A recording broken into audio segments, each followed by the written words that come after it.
ఈ సమావేశం ఏర్పాటు 50 సంవత్సరాల తర్వాత, ఒక అర్ధ శతాబ్దం తర్వాత పీడిఎస్యు ఒక అర్ధ శతాబ్ద ఉత్సవాలు జరుపుకునే సమయంలో చేయడం అనేది చాలా సంతోషం.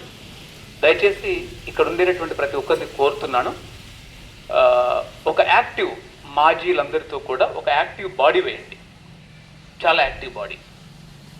ఆ బాడీలో ఉన్నటువంటి అధ్యక్షులు కానీ, కార్యదర్శులు కానీ, కార్యవర్గం కానీ ఇప్పుడు ఎలా అయితే చురుకైనటువంటి కార్యకర్తలుగా ఉన్నారో ఎగ్జిస్టింగ్ సంఘాల్లో అంత చురుగ్గా ఉండేటటువంటి వాళ్ళతో దయచేసి వేయండి. సమయం ఇస్తాననే వాళ్ళతోటి నేను కొన్ని విషయాలు మీ ముందు మాట్లాడతాను. పీడిఎస్యులో పనిచేయడం నేను గర్వకారణంగా భావిస్తున్నాను. ఆ పీడిఎస్యు, ఆ మార్క్సిజం సిద్ధాంతం చాలా శక్తివంతమైనది.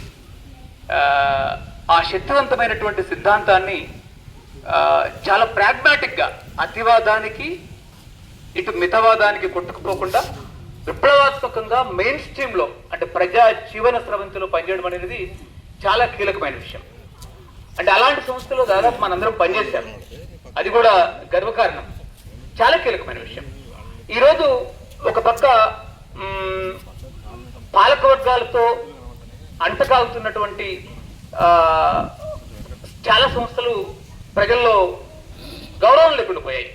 అటొక పక్క ప్రజలకు సంబంధం లేకుండా చాలా అతిగా ఎక్స్ట్రీమ్గా ఉన్నటువంటి వాళ్ళు కూడా ప్రజా జీవనంలో లేకుండా పోయినటువంటి పరిస్థితి కనిపిస్తూ ఉంది. ఈరోజు సోషలిజం యొక్క భవిష్యత్తు లేదా పెట్టుబడిదారి విధానం యొక్క అంతానికి సంబంధించినటువంటి విషయాల్లో నేను అనేక మందితో కలిసి ఒక ఇండిపెండెంట్ మార్క్సిస్ట్ సెంటర్లో గత 10 ఏళ్లుగా చాలా సీరియస్ వర్క్ చేస్తున్నాం, సీరియస్ పని చేస్తున్నాం, చాలా పుస్తకాలు కూడా తీసుకొచ్చాం. ఒక ముఖ్యమైనటువంటి ఇటీవల జరుగుతున్నటువంటి మార్పులు ఏంటి అంటే పెట్టుబడిదారి విధానం కూలిపోవడం తథ్యం. మీరందరూ దయచేసి మళ్ళీ ఒక మెయిన్ స్ట్రీమ్లోకి రండి. అంటే మెయిన్ స్ట్రీమ్లోకి రావడము అంటే మళ్ళొక్కసారి మార్క్సిజం యొక్క పునాదితో, మార్క్సిజం యొక్క అధ్యయనంతో, అంటే ఐ మీన్ మార్క్సిజం అంటే మార్క్స్ ఎంగెల్స్ ఇద్దరు రాసినటువంటి ఒరిజినల్ రచనలు చదివితే, అది క్యాపిటల్ కావచ్చు, కమ్యూనిస్ట్ మేనిఫెస్టో కావచ్చు. దయచేసి కమ్యూనిస్ట్ మేనిఫెస్టో అందరూ చదవండి. ఇటీవల చాలా గాంధీ గారు చాలా లేటెస్ట్ ప్రింట్స్ కొత్తగా చాలా సరళ రూపంలో కూడా వచ్చాయి. అంటే ఈ మార్క్స్ని ప్రపంచంలో మొత్తంగా చూస్తే మార్క్స్ అంతా చాలా శక్తివంతంగా పెట్టుబడిదారి విధానాన్ని పైన చీల్చి చెండాడినటువంటి వాళ్ళు మరొకరు ఉండరు. అది తదనంతర కాలంలో చాలా సమస్యలు వచ్చాయి.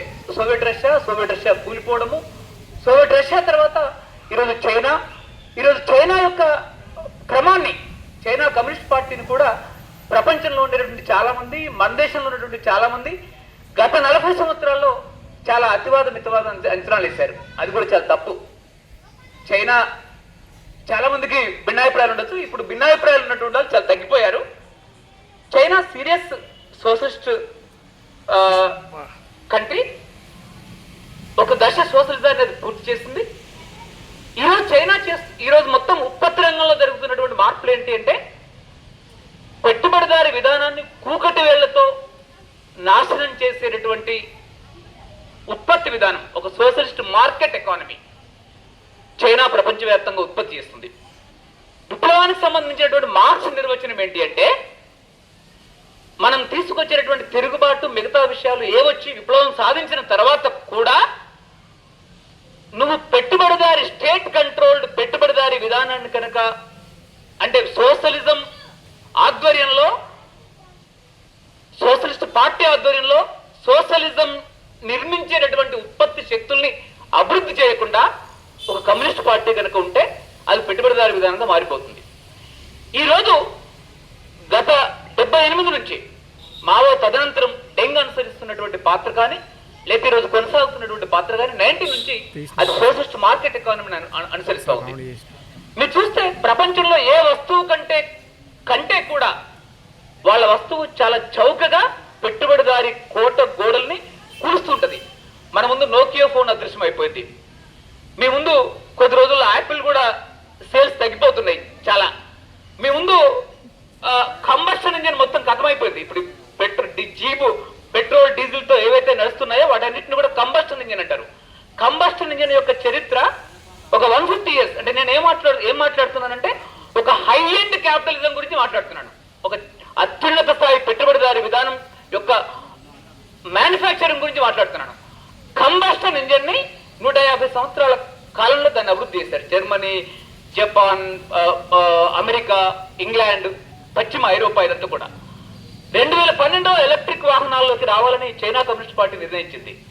2023, 2024 ఈరోజు మాట్లాడుకునే సమయంలో నేను నిన్ననే చదివినటువంటి లేటెస్ట్ డాటా, ఒకే ఒక్క నెలలో చైనాలో తయారైనటువంటి ఎలక్ట్రిక్ వెహికల్స్, ఎలక్ట్రిక్ తో నడిచినటువంటి కార్లు, ఈ వెహికల్స్ 1 million రిజిస్టర్ అయినాయి. 1 million అంటే 10 లక్షలు.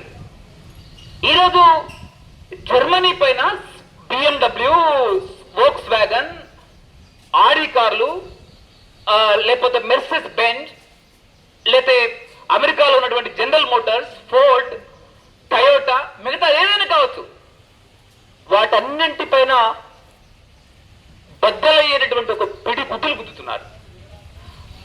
ఏం మాట్లాడుతున్నారంటే వాళ్ళ పొలిట్ బ్యూరో కానీ, వాళ్ళ సిపిసి సెంట్రల్ కమిటీ కానీ, వాళ్ళ ఫిల్మ్స్, దయచేసి మీరు పైన ఈనాడు పేపర్లో, ఆంధ్రజ్యోతి పేపర్లో, టైమ్స్ ఆఫ్ ఇండియాలో, లేదా ఒక పిచ్చి పత్రికల్లో, ఇంగ్లీష్ పత్రికల్లో, తెలుగు పత్రికల్లో వస్తున్నటువంటి విషయాలుగా చూడడం. ఆ విషయాల్లో ఎప్పుడు అమెరికా కంట్రోల్డ్ మీడియా ప్రపంచంలో ఉంటాయి కాబట్టి అవన్నీ చైనాకు వ్యతిరేకంగా, మరొకరు వ్యతిరేకంగా రాస్తాయి. కానీ మనకు ఖచ్చితంగా మార్క్సిజం యొక్క గ్రంథాలతో కూడినటువంటి ఒక అధ్యయనము, సీరియస్ అధ్యయనము, సీరియస్ క్రమం, దాంతో పాటు ఒక సీరియస్ ప్రాక్టీస్ కూడా లేకుండా కేవలం అధ్యయనంలో ఉన్నటువంటి వాళ్ళని చాలా మంది చూశాను. చాలా పెద్ద వాళ్ళు కూడా చూశాను. వాళ్ళందరూ కూడా చాలా ఉటోపియన్, ఊహాత్మకమైనటువంటి విషయాలతో ఉన్నారు. కాబట్టి ఈరోజు కనుక చూస్తే ప్రపంచంలో ఉండేటటువంటి మొత్తం ఉత్పత్తిలో 100% ఉత్పత్తి అనుకుంటే 33% ఉత్పత్తిని మొత్తం కంట్రోల్ చేసేది చైనా. 33% ఉత్పత్తిని. ఇంకో కీలకమైనటువంటి విషయాలు ఏంటి అంటే ఉత్పత్తిలో నిత్య విప్లవం, సామాజిక రాజకీయ పరిస్థితుల్లో నిత్య కల్లోలం అంటాడు మార్క్స్ మేనిఫెస్టోలో. ఈరోజు మీరు బంగ్లాదేశ్ చూస్తున్నారు, రేపు శ్రీలంకను చూస్తున్నారు, నిన్న బుకినా ఫాసో ఆఫ్రికా ఖండంలో చూశారు, ఫ్రెంచ్ పప్పట్స్ ని తరిమేశారు. తర్వాత నిన్న మాలి బుకినా ఫాసో పక్కనే ఉంటుంది, మరొకటి నైజర్. ఈ అన్ని దేశాల్లో కూడా, ముఖ్యంగా ఆ 3 దేశాల్లో ఈ దేశాల కంటే ఎక్కువగా ఫ్రెంచ్ పప్పెట్స్ ని, అమెరికా పప్పెట్స్ ని, అమెరికా సైన్యాన్ని తలిమేశాడు. ఈ విధంగా ఒక ఉత్పత్తి శక్తుల క్రమం నుంచి రేపు ఇలాంటి క్రమాలు, ఇలాంటి విప్లవాలు ప్రపంచవ్యాప్తంగా కూడా చాలా తీవ్రంగా రాబోతున్నాయి. మన ఇండియాకు వచ్చి డైరెక్ట్ గా మాట్లాడుతాను నేను. మోడీ 400 పాస్ అనేది పోయింది. 240లో అతన్ని కూకోబెట్టారు. అతను మిత్రపక్షాల పైన బతికితే తప్ప, నితీష్ కుమార్, టీడీపీ, చంద్రబాబు పైన బతికితే తప్ప బతుకులేదు. భయంకరమైనటువంటి నియంతగా ఉన్నటువంటి జగన్ పోయాడు, భయంకరమైన నియంతగా ఉన్నటువంటి కేసీఆర్ పోయాడు. ఈరోజు హైడ్రా కావచ్చు, రేపు ఇంకోటి కావచ్చు, ఇవన్నీ కూడా ఈ సందర్భంలో మనం, మీరు అందరూ మరొక్కసారి రీజ్యూనేట్ అయ్యి, మరొక్కసారి సోషలిస్ట్ రాజకీయాలతో, దయచేసి బ్యాక్వర్డ్ రాజకీయాలు ఈరోజు నడవు. అద్దవలస, అద్ద భూస్వామ్య, వ్యవసాయ విప్లవము, మీరు జంగిల్ ఇవన్నీ అయిపోయినాయి, చారిత్రకంగా అయిపోయినాయి. దయచేసి ఇవన్నీ వినడానికి కాదు. ఈరోజు ప్రపంచ స్థాయి క్వాలిటీ విద్య, ప్రపంచ స్థాయి క్వాలిటీ వైద్యం, సంపన్నులు పేదవాళ్ళకు మధ్య ఉన్నటువంటి తేడాను అంత తగ్గించేసి సంపన్నుల పైన విపరీతమైనటువంటి పన్నేసి పేదవాళ్లకు బదలాయించడం. భారతదేశంలో ఉన్నటువంటి రాజ్యాంగంలో ఉన్నటువంటి ఆదేశిక సూత్రాలు ఏవైతే ఉన్నాయో, ఆదేశిక సూత్రాలు ఏముంటుంది? సంపన్నుల ఆస్తుల్ని పెరగకుండా చూసి పేదవాళ్ళ ఆస్తుల్ని పెంచాలి అని చెప్పి రాజ్యాంగ సూత్రాలు, ఆదేశిక సూత్రాలు చెప్తాయి. అన్ని ఆదేశిక సూత్రాలు, ఏది యూనికోడ్ తప్ప మిగతా ఆదేశిక సూత్రాలన్నింటినీ కూడా ఫండమెంటల్ రైట్స్ గా, ప్రాథమిక హక్కులుగా కోర్టులో దరఖాస్తులు పెడితే, గ్రామ పంచాయతీలో దరఖాస్తులు పెడితే అమలు అయ్యేటటువంటి విషయాల్ని అమలు కావాలి. అందరికీ ఇల్లు, అందరికీ ఉద్యోగం, అందరికి మిగతా విషయాలు, అందరికి హక్కులు, ఇలాంటి అందరికి పర్యావరణ విద్యుత్తు, ఉచిత విద్యుత్తు, ఇవన్నీ కూడా ఇవ్వగలిగినటువంటి స్థాయికి ప్రపంచ పెట్టుబడిదారి విధానం ఎదిగింది. మీరు పెట్టుబడిదారి విధానాన్ని దానికి మీకు సిద్ధాంతం ఏం చెప్తుంది, మిగతాది ఏం చెప్తుంది అని కాస్త పక్కన పెడితే ఓ 20 మంది పేదవాళ్ళ దగ్గరికి వెళ్ళి మీకు ఏం కావాలి అని అడిగితే వాళ్ళే సమాధానం చెప్తారు. మీరు కన్ఫ్యూజ్ కావాల్సిన అవసరం లేదు. నాకు విద్య కావాలి, నాకు వైద్యం కావాలి, నాకు మిగతాయి కావాలి అనేది రకరకాలు చెప్తారు. కాబట్టి దయచేసి మీరందరూ కూడా మళ్ళీ రీజ్యూనేట్ పునరుజ్జీవనం కండి. ఈ పెట్టుబడిదారి విధానం మీరు చూస్తే మన కుటుంబ సంబంధాలని, మన గ్రామీణ సంబంధాలని, మన రాజకీయ సంబంధాలని, మన గ్రామీణ మన మొత్తం ఎన్నికల వ్యవస్థని విపరీతమైనటువంటి డబ్బుమయం చేసి నీతిమంతులందరినీ పూర్తిగా దూరం చేసింది. ఎన్నికల వ్యవస్థను కూడా మరొకసారి పూర్తి ప్రక్షాళన చేసి దానిలో నీతిమంతులు వచ్చే విధంగా డబ్బు లేకుండా ఎన్నికలు జరిపినటువంటి ఒక సిస్టమ్ ని మనం క్రియేట్ చేయాలి. అంటే మనం అందరం కూడా ఇలా చాలా ఏది ఏమంటే వాటిని రేప్స్ జరుగుతున్నాయి.